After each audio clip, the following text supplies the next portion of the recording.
Está comigo aqui no estúdio o presidente do Sindicato dos Servidores, Pedro Zanotti Filho. Boa noite. Boa noite, Pedro. Boa noite a todos que nos assistem e acompanham. Boa noite, Carla. Carlinha daqui. Muito obrigado, Pedro, pelo convite mais uma vez. Estou sempre à disposição. Tá certo. Por questões jurídicas, nós não vamos falar do sindicato lá que tentaram criar ou estão tentando criar da educação, vamos falar de outros temas. Então tem uma pergunta aqui, Zanotti, que o Raimundo Gomes, né, Carla, encaminhou aqui. Qual é o objetivo desse censo do IPREF? Ele está com medo que seja para mexer na aposentadoria dos servidores municipais. Então, o Raimundo, deixa eu explicar para todos os servidores. Com a reforma da Previdência, né, a emenda constitucional 103, foi aberto, vamos dizer, abriu a caixa de Pandora. Então, os governos municipais, a reforma da Previdência, as pessoas pensam que é só o INSS. Aí você bate de pronto, não, INSS. Não é só o INSS. A Constituição, ela fala tanto dos regimes próprios quanto dos regimes, que é o regime geral, que é o do INSS. Então, um exemplo que ali na emenda constitucional 103 foi a questão da alíquota do servidor. Passou de 11 para 14. A nossa contribuição era 11, ela passou a ser 14. Isso dos servidores que eu digo no Brasil inteiro. E também ela fala sobre a questão das mudanças de idade, mudanças do próprio sistema. Então, teve agora em São Paulo, o pessoal acompanhou a Prefeitura de São Paulo, eu vou usar a Prefeitura de São Paulo de exemplo, Sampaprev 1, Sampaprev 2, né? Um foi do Bruno Covas, que foi na véspera do Natal, o outro mexendo na idade mínima e tal, o governador também mexeu e algumas prefeituras mexeu. Aqui em Guarulhos, para o pessoal entender a importância do STAP, porque às vezes fala aqui no STAP, a importância do sindicato do servidor público de Guarulhos. Uns dias desse atrás, alguns meses atrás, até o Pedro noticiou, havia uma proposta do governo Guti que ia entrar no IPREF mexendo na idade mínima da nossa aposentadoria. Que hoje a idade mínima, o pessoal não sabe, é a mulher 55 anos e o homem 60 anos. E o professor com 25 anos de magistério, a professora 25 anos de magistério, 52 anos de idade. E a emenda constitucional 103, ela abriu dizendo que os municípios podem também fazer igual a do regime geral. Mas para fazer igual do regime geral, o Instituto, ele tem que estar doente. Vou usar essa palavra doente, porque quando fala saudável, é porque... Deficitário. Ele tem que estar deficitário, ele tem que estar com essa questão. Então, eles já tinham a proposta feita, nós conseguimos uma conversa rápida com o governo, com o secretário americano, expus todas as questões para o americano, que não tinha sentido, porque houve segregação de massa no IPREF. Esses servidores que foram transpostos agora, que tem 3 anos que nós somos transpostos agora, é uma conta nova, né, pessoas novas, não tem ninguém aposentado ainda, nosso não tem ninguém aposentado. Dos 13 mil servidores, nós estamos só contribuindo. Então, o caixa está, os termos, né, pessoal dele está um caixa agudo. Gordinho. E aí não haveria sentido dessa maldade, eu tenho como maldade. E aí, naquele momento, eu falo no vídeo que foi feito, eu falo que o americano falou, mas a gente tem que ver a situação do Instituto. O Instituto é de vocês. O Instituto não é da Prefeitura, né? E eu concordo com essa fala, o Instituto é nosso. Porque do mesmo jeito que eu contribuo com 14%, com 20% a Prefeitura contribui, ela está administrando aquilo, mas aquilo é a aposentadoria do servidor. De vocês, vírgula, mas não é administrado por vocês. Não, então, isso infelizmente deveria ser. Não é administrado, mas o dinheiro é nosso. E o dinheiro da aposentadoria é nosso. Então, quem tem que acompanhar, por isso que tem como é que fala, as eleições lá dos conselhos e tal. E aí ele falou, só que a gente tem que fazer um levantamento, a gente tem que saber. A gente tem que entender a cara de quem que é. Vamos pôr um exemplo assim. Quanto tempo falta para o Pedro Zanotti se aposentar? Né? Qual que é a previsão de contribuição do Pedro? A função dele é professor de educação básica. Quanto que é o salário dele? Quantos filhos menores o Pedro tem hoje? Eu tenho que colocar quantos filhos menores. Eu tenho algum filho deficiente? Porque esse filho tem direito, mesmo que eu vinha morrer, ele vai ter pensão pro resto da vida. Então essa conta tem que ser feita. Quanto tempo que eu vou contribuir ainda com o Instituto? Quando eu me aposentar, qual é? Lógico, é uma conta, né? Uma previsão de vida. O cadastramento foi para isso? Isso. O IPREF não tinha essas informações? Não. Sério? Quem tem que ter essas informações seria a Secretaria de Gestão. Então. Né? Mas assim, o que acontece na Prefeitura, Pedro? Infelizmente, vai se arrastando por muito tempo. Ela acaba sendo desatualizada. E a gente fala isso daí. Desatualizado no sentido assim, muitas vezes o servidor ele tem um filho. Aí ele tem um filho. Ele não informa a Prefeitura. Então tem que saber que esse filho existe. Entendeu? A questão do CNIS. Entregamos o CNIS agora, todos foram, né, entregar o CNIS. O que é o CNIS? O CNIS é o tempo que eu já contribuí para o INSS. Então, esse tempo, os institutos, eles se compensam. Quando eu for me aposentar, não vai ser só o IPREV que vai pagar a minha aposentadoria. Eu trabalhei 10 anos fora da prefeitura e eu contribuí com o INSS. Então, uma porcentagem desse dinheiro vai vir. Qual é essa porcentagem? Então, você vai falar, pô, é uma conta legal, é uma conta muito interessante. E dentro dessa conta, e aí sim, a prefeitura teria que abrir uma discussão se vai mexer em idade ou não vai mexer em idade. Se vai mexer na tabela ou não vai mexer na tabela. Hoje ela está cobrando 14 todo mundo. Na época, nós, o sindicato, eu me coloquei contrário, a diretoria do sindicato colocou contrário a tarifar 14 todo mundo. Não havia necessidade. Não, teria que ser progressivo. Era o mínimo quanto progressivo. Porque não adianta você colocar um auxiliar operacional R$ 1.300 e você cobrar 14% de contribuição, sendo que no regime geral ele pagaria 8%. É muita coisa, é 6%. Plenamente. É muito longe, né? Bom, Zanotti, tem uma discussão aí, muitas cidades estão pagando profissionais da educação com o remanescente do Fundeb. Guarulhos não fez isso. Não fez. Por quê? É assim, Pedro, vamos lá. Eu vou dar primeiro a explicação da prefeitura e depois eu vou dar a minha explicação. O que acontece? A lei federal, ela colocava que o dinheiro do Fundeb, desse fundo, 60% tinha que ser gasto com o profissional do magistério, professor. 60% com o professor. Os demais poderiam entrar também, mas 60% poderia entrar na conta, né, nos outros 40%. Mas 60% com o professor. A lei mudou. Não é mais 60%, é 70%. Então, eu vou falar como professor do Estado. O professor do Estado ganha uma miséria. Se eu começar a falar de professor do Estado aqui, a Carla mesmo vai fazer um pix ali e falar, mandar um dinheiro para o Pedro para ajudar ele. O Estado, ele atingia 60% na risca ali, mas com dó. O Estado de São Paulo atingia quase não atingindo. Quando aumentou para 70%, o Dória ficou com 1,5 bilhão que ele teria que gastar com salário com o professor. Ele teve, era um remanescente, que seria um remanescente, a conta não fechou. Aí o Dória criou um bônus que até dá 16 mil reais para o professor. Aí eu já fiquei com dinheiro, né, cara? Eu estava sem dinheiro, agora o cara foi, ele é professor, já pegou dinheiro. Então, várias cidades, aconteceu isso. A conta dela era fechada em 60, era 61, tal, pensou para 70, não sabia fazer com o dinheiro. Olha por quê. Por que não sabia o que fazer com o dinheiro? Porque foi justamente no ano que não pode dar aumento para servidor. E pandemia. E tal, e não pode dar aumento para servidor. Eu gastava 60 com a folha, eu tenho que gastar 70 esse ano. O que eu faço? Aí várias cidades criou bônus, ratei, pegou, para ela atingiu 70%. Vamos a Guarulhos. A prefeitura de Guarulhos, dentro das suas contas, dentro dos seus números, ela diz que já gastava 70%. Então não haveria sentido dar mais dinheiro, bônus ou qualquer coisa para professor. Diante disso, o que o sindicato fez? Né, para tirar qualquer tipo de falas nesse sentido. Nós pedimos, através da lei da transparência, né, você também pode pedir, qualquer cidadão pode pedir, nós pedimos toda a conta do Fundeb. Nós pedimos todos os números do Fundeb. Qual é o valor que entra, qual é o valor que foi gasto, qual é o valor que está empenhado, qual é o valor de folha. Entrei em contato também com a conselheira do Conselho do Fundeb, pedi mais detalhado ainda. Eu não sou contador, sou professor de História.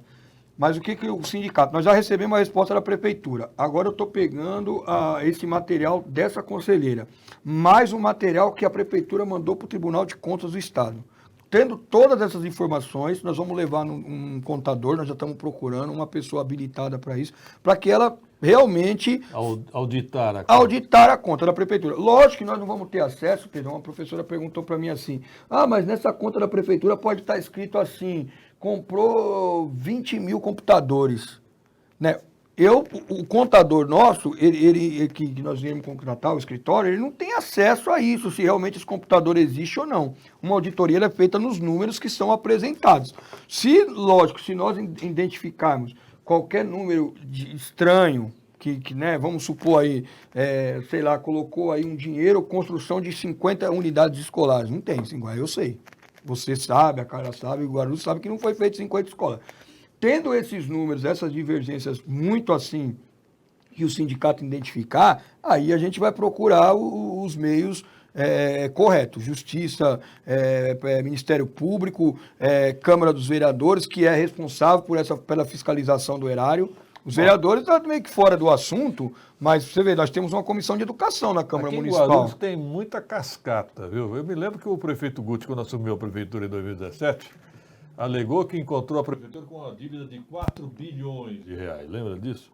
Aí eu perguntei, 4 ou 8, nem lembro direito agora. Aí eu perguntei, quem atestou esse número? Até hoje ninguém respondeu. Ninguém fala, né? Quem atestou esse número? Ninguém atestou esse número. Então, inventa uma notícia, um número e vira verdade. Vira verdade. Então, nessa questão do Fundeb, para não falar que nem que eles estão certos ou que eles estão errados, eles estão falando isso. A prefeitura fala isso. Eu não posso afirmar que eles estão mentindo, mas eu posso pegar todos esses Mas documentos. você pode duvidar que seja verdade. Pode duvidar, é o que eu estou fazendo, é o que o sindicato está fazendo. Aí o pessoal está perguntando, Pedro, mas fechou o ano e tal. Pessoal, só para o pessoal saber, o Fundeb é de março, tá? Ele conta até março, ele não fecha no ano janeiro. Mas não tem um conselho do Fundeb? Tem um conselho, que ele é composto por professores, pessoal e tal. Mas esse conselho, Pedro, é outra coisa também que as pessoas têm que entender. O conselho, primeiro, o conselho não indica nenhum tipo de gasto. Quem faz é o Poder Executivo. O conselho, ele não se limita nessa fiscalização dele poder apontar ou criar qualquer coisa, algum mecanismo que, vamos supor assim, que pegasse o prefeito na curva. Um exemplo tosco, vou falar uma linguagem para o pessoal entender. O que o conselho faz? O conselho olha as contas, a prefeitura, vou chegar aqui, o Pedro é do conselho. Eu falo, Pedro, beleza? Beleza, vamos lá, Pedro. Eu comprei as canecas a R$28 cada caneca. Foram compradas 2 canecas, deu R$56. A Carla, que é a União, me mandou R$60. Tem R$2 de troco no caixa. É isso. Aí você, o Pedro notar, você fala, mas essa caneca é R$28. Tá caro, essa caneca não é 23? Não. Não é o papel do conselho fazer isso. O papel do conselho é... Aí o que o conselho pode fazer? Ressalvas. O que o conselho faz? Ressalvas. Na questão principalmente do professorado. Mas o professorado e os profissionais de educação estão estranhando o seguinte, no que a prefeitura de Guarulhos gastou o dinheiro do Fundeb em plena pandemia? Então, as escolas fechadas? Aí é a pergunta quem teria que realmente pegar nessa pergunta? Câmara Municipal, os vereadores que fiscalizam, o próprio Tribunal de Contas do Estado, porque é eles que vão verificar, os conselheiros do Tribunal de Contas, porque o pessoal tem que entender assim, a prefeitura ela tem um cofre, a arrecadação e o dinheiro vai para lá. E aí a gente fica se perguntando, quem fiscaliza como é que é esse uso desse dinheiro conforme as leis, as notas, os empenhos? É o Tribunal de Contas do Estado. E as contas da Prefeitura de Guarulhos, o pessoal às vezes não sabe disso, Pedro, é o site do Tribunal de Contas do Estado, ele está lá, tem os relatórios, tudo que o Ibrahim manda, dizendo onde gastou ou não gastou. Mas aí a gente volta para a parte técnica. O conselheiro que está lá no Tribunal de Contas do Estado, atrás de um monte de papel, 500 e poucos municípios, ele vai ver lá, Prefeitura de Guarulhos, 2 máquinas retroescavadeiras no valor de R$500 mil. Aí está aqui os documentos. O conselheiro vê isso. Agora, quem está lá em Guarulhos vendo a máquina retroescavadeira que realmente existe ou não? Aí vem a pergunta. Por isso nós temos o poder legislativo. Em 2020 nós tivemos compras de cestas básicas, né? Então, com dinheiro da educação. É isso o conselheiro, é o que vai acontecer. Aí o conselheiro vai ver e vai ver a justificativa. Aí, se está na lei essa compra, de poder dar para essas crianças, para essas famílias, tal, que seja, vamos supor, nós estamos conversando, está na lei? Se o conselheiro falar, realmente está na lei, ele pode, porque as crianças estavam em casa, é o dinheiro da merenda, tal. E aí o conselheiro estava aqui em Guarulhos, gente, eu não estou falando nada não, mas o conselheiro estava aqui em Guarulhos, vendo a criança receber essa cesta, ou realmente essa cesta foi para a criança, vamos supor, se alguém fala que a cesta não foi usada para isso, o conselheiro tem condições disso? Não, ele vê papel, ele vê números. Aí eu volto para quem? Quem que tem esse poder de fiscalização desse dinheiro? Bom, aí a parte do STAP, para o pessoal entender, a parte do STAP em relação ao Fundeb é a aplicação do recurso do dinheiro do Fundeb no salário dos professores. Isso nós vamos verificar. Se realmente eles estão falando a verdade, se tá e tal, por nome de professor, por valor recebido e tudo. Vocês vão auditar. Vamos auditar, Eu não, né? Nós vamos contratar um escritório, já é bem caro isso daí também, eu não sei nem se o STAP eu vou pagar em 10 vezes. Mas é uma vontade dos professores, foi um pedido, nós vamos fazer. E isso nós vamos fazer. Agora, o STAP, que alguns perguntaram para mim, o STAP vai realmente verificar se comprou giz? Fala, gente, não dá. Foge da questão sindical, foge da questão, tem que ver a questão dos trabalhadores. Agora, os partidos de oposição, a Câmara Municipal de Guarulhos, os vereadores, eles têm também, do mesmo jeito que eu pedi os números, eu pedi como um sindicato na lei da transparência do cidadão. O sindicato ou a entidade pediu, eles mandaram. Então o vereador acho que tem mais condições ainda do que nós, bem mais. O que é muito difícil fiscalizar, vou dar um exemplo, você falou de giz, a prefeitura compra 1 tonelada de giz, o cara entrega 500 quilos. E aí? Quem vai conferir isso? É que eu falei, a gente tem os números. Quem confere isso? Bom.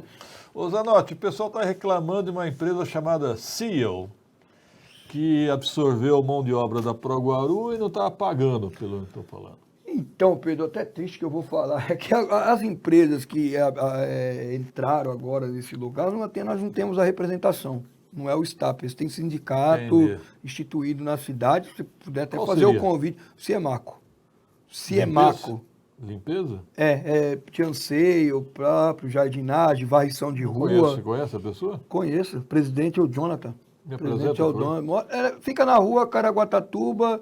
O Jonathan é meu amigo. Próximo do sindicato dos gráficos. Tem o sindicato Sei. metalúrgico, gráfico. Vamos fazer um desenho aqui. Metalúrgico, Chiquinho gráfico, dos gráficos? Ciemaco. O Chiquinho, do lado do Chiquinho, vizinho do Vou Chiquinho. conhecê-lo então. Então, é do Ciemaco. E realmente, sobre a ProGuaru, Pedro, se eu puder falar, não sei se tem tempo ainda. Tem. Tem um minuto para falar? Tem. É um recado. Pessoal da ProGuaru, a empresa, ela está atrasando a entrega da rescisão e a entrega da chave. O Pedro Notário mesmo fez essa denúncia, acho que outros jornalistas da cidade também fez. Ela está atrasando. Aí as pessoas estão me perguntando assim, eles podem fazer isso? Poder, pode. Pode fazer. Já estão fazendo, estão atrasando. Tem consequência? Tem. Tem indenização. Tem multa E o sindicato pode ajudar? É isso que eu estou aqui. O artigo 477 da CLT, no parágrafo 8º, ele fala das multas em relação a isso. Então, você que recebeu, agora eu vou entrar numa coisa que o pessoal não gosta que eu falo, que eu já falei aqui um monte de vezes, e qualquer dirigente sindical vai falar aqui. O sócio do STAP, aquele cara da ProGuaru que era sócio do STAP, hoje não é mais, ele saiu, mas ele continua sócio até liquidar toda essa situação. E ele vai continuar sócio. Então, você, sócio do sindicato, procure o sindicato, se aconteceu isso daí, para que entre com o processo para que você cobre a sua indenização. É um direito seu, eu não sei o valor estipulado pela justiça, mas é um direito seu. Entendi. Se isso aconteceu com você, cobrar, Pedro, nós estamos cobrando. E eu tive uma resposta da ProGuaru, que o departamento pessoal da ProGuaru, o que acontece? Eles eram em 60 trabalhadores e ficaram 10. Só que eles eram 60 trabalhadores fazendo a mão de obra da ProGuaru, fazendo a mão de obra, a folha de pagamento, todas as coisas da ProGuaru, e em 60. E de repente ficou 10 para fazer 4.000 rescisões. 4.000 rescisões. Então, eu peço a todos os sócios do sindicato, procure a entidade, marque o departamento jurídico para você cobrar a sua multa. Você que não é sócio do sindicato. Ah, mas eu não sou sócio do sindicato, Pedro. Procure um advogado da sua confiança. Com a reforma trabalhista, ela deixou estabelecido isso. Eu ia falar sobre as unidades de saúde, não vai dar tempo, a doutora Márcia, ela fecha. Mas o STAP está visitando todas as unidades de saúde, de pronto atendimento, nós vamos para as UBS também, vendo as condições de trabalho, vendo a quantidade de trabalhadores, e já podemos afirmar a cidade de Guarulhos. Os trabalhadores que estão adoecendo por Covid, os trabalhadores que estão afastados, que eles já vinham saturados há mais de um ano, aguentando essa pandemia, esses trabalhadores estão sendo afastados e eles não estão sendo repostos. Então eu peço para vocês, que o programa do Pedro Notário tem uma audiência imensa na cidade de Guarulhos, não é só entre servidores, é entre os munícipes da cidade de Guarulhos. Tenham paciência com o servidor público. Ele está lá trabalhando às vezes por 2, por 3, até por 4. Hoje na UPA Paulista nós pegamos essa situação. A farmácia da UPA Paulista está fazendo o trabalho de 4 farmácias da região, com um prático de farmácia. Então, às vezes, a pessoa fica chateada, está na fila, está com raiva, ou o prático está indo lá atrás, correndo, procurando qual é o remédio, aí ele xinga, aí o prático também já não está aguentando, que ele está trabalhando por 4. Às vezes, né, que o pessoal fala, o funcionário público está com cara feia. Às vezes não é isso, às vezes ele está carregado mesmo de trabalho. Então eu peço aos munícipes, acho que o Pedro Notário também faz coro comigo, Sim. Não é culpado, não é o funcionário que é culpado, gente. Vamos ficar calmo, vamos tentar manter a serenidade nesse assunto. Obrigado pela presença, Pedro Zanotti. Obrigado, Pedro. Eu falei pra caramba. Muito obrigado também pelo convite. Eu estou à disposição. Na hora que você me convidar, eu estou aí. Estou esperando informações do Fundeb. 18h33, produção. Terminando, eu te mando o relatório. Em seguida, aqui no estúdio, a vereadora Márcia Tasquete.